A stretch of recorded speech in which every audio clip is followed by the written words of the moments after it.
Hola, exploradors i exploradores! Esteu preparats per a una nova aventura? De segur que sí! Però abans us estareu preguntant qui sóc jo. Em presente.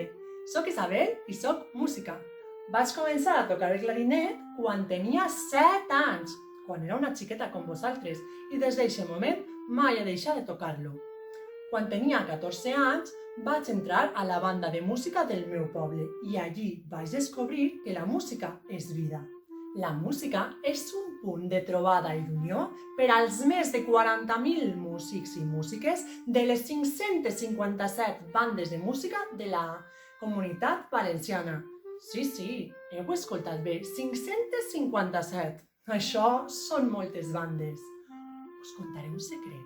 Fa uns anys intentarem tocar totes i tots junts i omplirem el Mestalla sencer. Fins i tot farem la desfilada de bandes de música més gran de la història. I és que així ens agrada tant la música que tenim més bandes que pobles. Una d'elles és la Societat Musical Unió de Pescadors del Cabanyal. De segur que quan veieu els seus músics tocar pel carrer els podreu reconèixer per les corbates de color blau clar, com la mar i el cel del Cabanyal.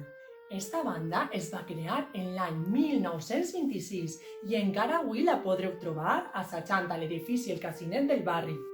La Comunitat Valenciana sempre ha sigut terra de músics. Per exemple, fa molts anys va néixer a la ciutat de València un músic que li deien Vicent Martín i Soler. Gràcies a la seva música viatjà per tot el món. Anà a Rússia, anà a Àustria i fins i tot a Itàlia, on tot el món li dia il valenciano, que en italià vol dir el valencià.